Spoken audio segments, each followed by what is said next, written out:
जय श्री राम गुरु जी जब हम पूजा करते हैं तो हमें नींद क्यों आती है, उबासी क्यों आती है और हमारा सिर कभी कभी भारी क्यों होने लग जाता है? आपने बड़ा सुंदर और प्यारा सवाल किया। पूजा करते वक्त सिर पर भारीपन क्यों आता है? पहले आप ऊर्जा को समझिए, ताकत को समझिए। जब आप पूजा पाठ करके जब आप मंदिर में जाते हैं तो मंदिर में होती है पॉजिटिव एनर्जी। एनर्जी हमेशा दो प्रकार की होती है। आप कई बार देखेंगे बिजली का प्रकाश भी दो तारों से होकर गुजरता है, पॉजिटिव और नेगेटिव।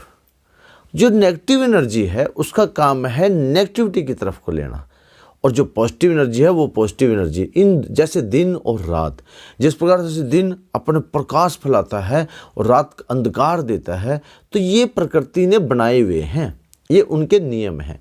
तो प्रकृति ने जिस प्रकार से झूठ और सच और इसी प्रकार से देवता और राक्षस निशाचर ये सब बनाए हुए हैं, तो ये भी योनियां भी बनाई हुई हैं।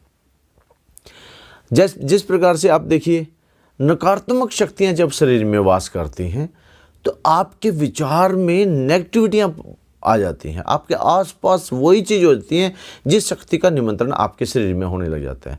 अगर आप नेगेटिव विचारों के लोग व्यक्ति हैं, आपको हर चीज़ में नकारात्मक चीज़ें ही नज़र आएंगी।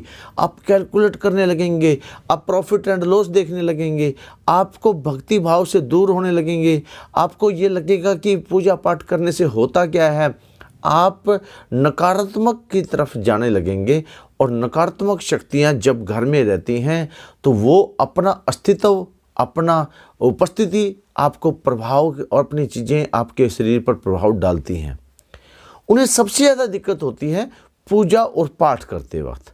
वो कहाँ रहती हैं? वो शरीर की बुद्धि पर रहती हैं, आपकी बुद्धि को बांध के रखती हैं, आपकी बुद्धि को मलिन करती हैं, आपके चरित्र को मलिन करती हैं। ये नकारात्मक शक्तियाँ हमेशा आपको नकारात्मक की तरफ ले के चलती हैं।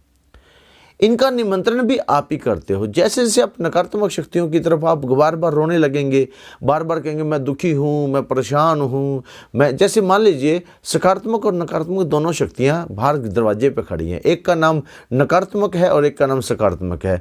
आपने जिसका नाम लिया वो आपको बचाने के लिए आपके साथ के पीछे का, हाँ जी, जैसे रामू और श्यामू दो नौकर हैं।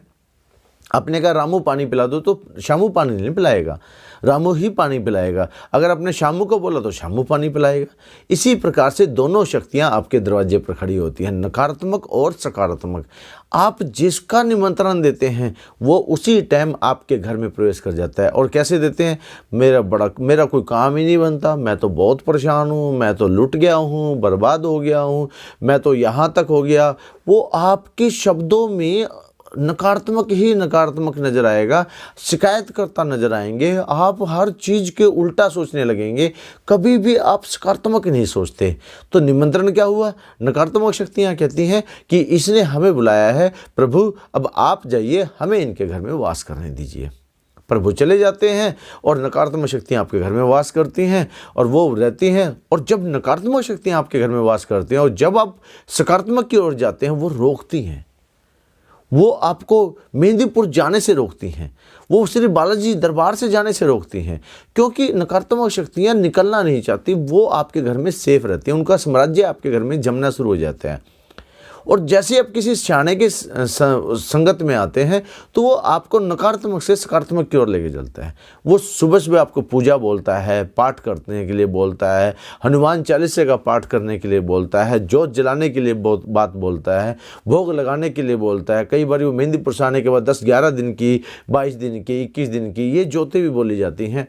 ये सारी चीज़ें इसलिए, और जैसे ही आप जलाने लग जाते हो तो आप नकारात्मक को छोड़ के सकारात्मक की ओर आने लग जाते हो। मेहंदीपुर जाते हो तो नकारात्मक को छोड़ के सकारात्मक की होने की तरफ चल जाते हो।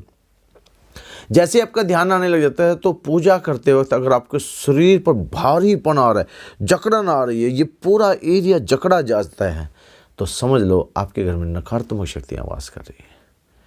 और यही अगर आप पूजा कर रहे हो और आपका शरीर हल्का हो रहा है, सिर बिल्कुल ऐसा हो रहा है, मन खुश है, आपके घर में किसी प्रकार का कलह नहीं, किसी प्रकार का क्लेश नहीं, सब एक दूसरे को देख के राजी हैं, तो आप भाग्यवान हैं। आपके घर में सकारात्मक शक्तियाँ प्रवेश कर चुकी हैं। और अगर नकारात्मक शक्तियां घर में हैं तो कभी आपका सिर भारी है, कभी आपकी मिसेज का सिर भारी है, किसी ना किसी के सिर पर कोई गुस्से वाले, और ये किसका शरीर पकड़े जाते हैं? नकारात्मक शक्तियां हमेशा ताकतवर और गुस्से वाले के शरीर को पकड़ती हैं, ताकि वो विनाश कर सके, आपके घर में तोड़ फोड़ कर सके, आपके घर में लड़ाई झगड़ा कर सके। वो इसीलिए ऐसी शक्तियां ऐसे शरीर पर वास बहुत जल्दी से करती हैं। तो इनके लिए मेहंदीपुर बालाजी धाम चलना चाहिए। और जब आप मेहंदीपुर बालाजी धाम जाते हैं तो जैसे मेरे साथ बहुत सारी संगत गई है और बहुत सारी संगत की बहुत सारी नकारात्मक शक्तियां दूर करते हैं। मेरा एक ही काम है, मैं बालाजी महाराज का सच्चा सेवादार हूं। आप भी बालाजी महाराज के परिवार के सदस्य हैं, तो मैं नकारात्मक शक्तियों से लड़ता हूं, तो आप भी लड़ते हैं। तो आप भी बालाजी महाराज का जयकारा लगाते हुए इस वीडियो को लाइक करें, शेयर करें, सब्सक्राइब करें। आशा करता हूं मेरे द्वारा बताई गई जानकारी आपको समझ में आ गई होगी। और कभी भी नकारात्मक शक्तियों के बारे में नहीं सोचना, हमेशा सकारात्मक शक्तियों के बारे में सोचना है। और नकारात्मक शक्तियां वास करती हैं आपके पास्ट में, बीते हुए समय में, इसलिए आप भूल करके बीते हुए समय में न जाएं। वहाँ पर नकारात्मक शक्तियां हैं, उन्हें डिलीट करें, अपने नए सॉफ्टवेयर को अपडेट करें, बाबा जी महाराज के चरणों में अपने आप को रखें और ज़िंदगी को आनंद में करें। जय श्री राम भक्तों, जय श्री राम। बोल बालाजी महाराज की जय। जय बाबा को हाथी लगा दो, जय बाबा को पैदल चल दो, जय बाबा की, जय बाबा की।